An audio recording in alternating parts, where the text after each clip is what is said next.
subscribe to the channel. Despite fan frustration over some poor decision making, the early signs should excite fans. Thomas Tuchel's new front three could become one of the best in Europe. Even in the aftermath of Chelsea's resilient second-half defensive display at Anfield following Reece James' dismissal, there was still a nagging feeling the Blues had missed an opportunity. In the first half, Chelsea's new-look front three of Mason Mount, Kai Havertz, and Romelu Lukaku at times terrorized the Liverpool defense, only to come away with one goal from a set piece. The feeling of missed opportunity has been a regular theme in recent seasons and has to become a thing of the past if Chelsea hopes to seriously challenge for the Premier League title.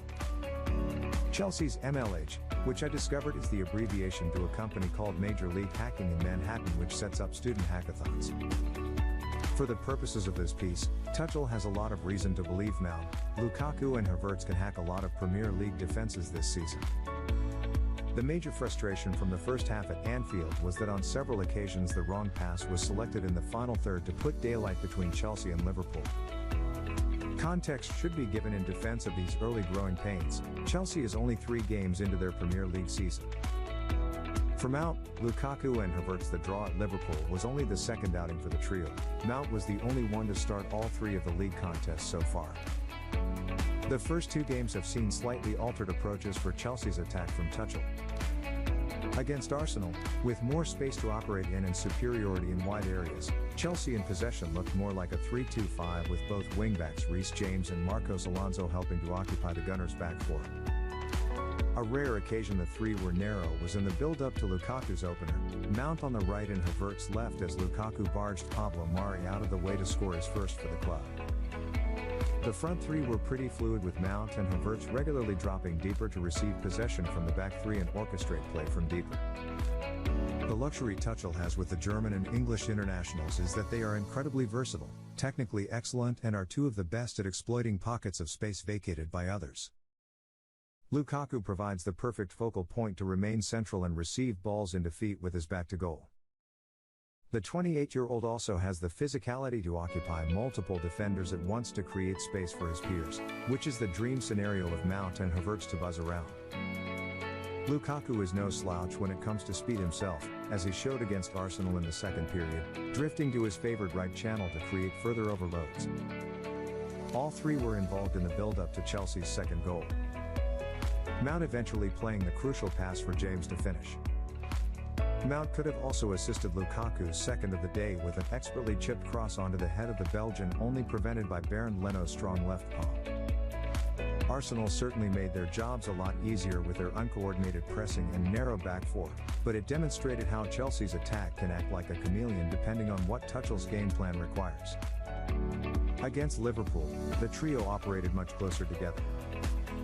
The large distances we saw in North London were gone as Chelsea looked to remain in a more compact 5-2-3 shape to limit spaces for Klopp's men to exploit. The Blues' main aim was to quickly counter, and keeping the trio close meant they were not constantly outnumbered by red shirts as they lacked the natural assistance of James and Alonso. It is also far to assume Tuchel was not as comfortable to see such numbers venture forward with the threat of the back 3 being isolated by Liverpool's attack. 6 minutes into the game it was clear Joel Matip was going to struggle to contain Chelsea's trio as an amazing back heel flick prompted a foul from Matip as Lukaku and Havertz remain in close proximity. Several times following Havertz's brilliantly headed goal from a corner, the 3 were able to isolate Liverpool's centre backs after Chelsea's defence and midfield smartly played through the host press. The best, and most frustrating example, was in the 34th minute when Romelu Lukaku turned Matip on the halfway line and drove forward, flanked by Mount and Havertz bearing down on Alisson's goal. The selection of pass from Lukaku and choice to finish from Mount can both be questioned as Havertz was open inside the box. Though what should give supporters encouragement is against such good opposition, the 3 were so regularly able to find these opportunities, and with the quality present, it should not take long for these bugs to be ironed out. The bigger frustration should be with the way Reece James' dismissal on the stroke of halftime deprived us of getting to see another 45 minutes with the trio exploiting more space with Tuchel's originally intended game plan. Even if we overly focus on the decision-making this early in their relationship, in terms of productivity, the 3 have already contributed together in the final third when present on the pitch. Lukaku against Arsenal. Mount assisting James' goal in the same game, and Havertz scoring at Anfield. Every opponent will be different, but these two approaches probably give us an early look at how the favored three will be used by Tuchel moving forward. For games where Chelsea are more dominant and feel more confident to push up the pitch with their wingbacks, the split striker against Arsenal may become customary.